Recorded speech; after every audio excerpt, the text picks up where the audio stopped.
ফেরেশতারা আবার আইসা আল্লাহকে বলবে, আল্লাহ জাহান্নাম সব ঘুরে দেখলাম কিন্তু আর কোনো জাহান্নামী পাইলাম না। তখন আল্লাহ তাআলা বলবেন, ও আমার ফেরেশতারা শোনো শোনো শোনো, এই জাহান্নামের মধ্যে এমনও জাহান্নামী আছে যারা কোটি কোটি বছর ধরে সেই জাহান্নামে পুড়তে পুড়তে তাদের শরীরটা চায়ের মতো হয়ে গেছে, এদেরকে আর চোখ দ্বারা দেখা সম্ভব না। আমি আল্লাহ তাদের আওয়াজ শুনতেছি, তারা তো আমি আল্লাহকে ডাকতেছে যে মালিক আর জাহান্নামের আযাব সহ্য করতে পারছি না, আজকে আমাদেরকে জান্নাত দেন না। সেদিন আল্লাহ তাআলা বলবেন, এবার আমার যাওয়ার পালা। জুড়ে বলেন সুবহানাল্লাহ। এরপর আল্লাহ তাআলা গিয়া জাহান্নামের সামনে গিয়া বলবে, ও জাহান্নামী আজকে তুমি কি চাও?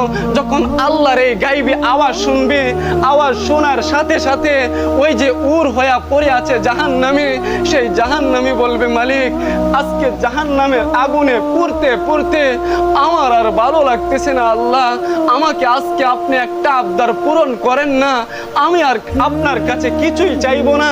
তখন আল্লাহ তাআলা বলবেন, আজকে তুমি কি চাও বলো? তখন সেই জাহান্নামী বলবে, আল্লাহ আমার চেহারাটা জাহান্নামের দিকে ফিরানো, আমাকে যদি একবার শুধু সেই জাহান্নামের দিক থেকে আমার মুখটা ফিরায়া জান্নাতের দিকে ফিরায়া দেন, আমি আর কিছুই চাইবো না। তখন আল্লাহ তাআলা বলবেন, এটা দেওয়ার পরে তুমি কি আরো কিছু চাইবা? সেদিন বলবে, আল্লাহ আর কিছুই চাইবো না।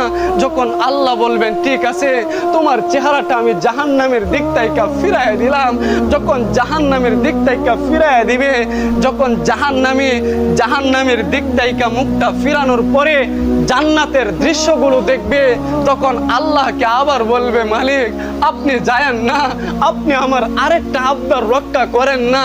বলে কি? বলে, আল্লাহ আপনি যদি আমাকে এই জাহান্নামের তলদেশ থেকে তুলে আমাকে জাহান্নামের পারে নিয়ে বসায় দেন, এরপর আমি আর আপনার কাছে কিছুই চাইবো না। এরপর আল্লাহ তাআলা বলবেন, এই মাত্রই বললা আমার কাছে আর কিছুই চাইবা না, আবার তুমি চাইতেছো, আসলেই তো তুমি নাফরমান। সেই জাহান্নামী বলবে, আল্লাহ দুনিয়াতে নাফরমানি করার কারণেই তো আজকে জাহান্নামে, আর আপনার নাফরমানি করব না, আজকে আমার এই আশাটা পূরণ করে দেন না।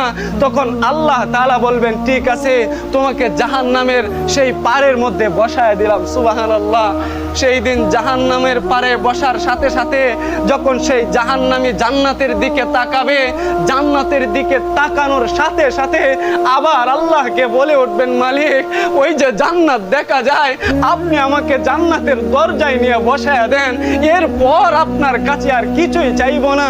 এই কথা বলার পরে আল্লাহ তাআলা আবার তার দিকে তাকাইবেন এবং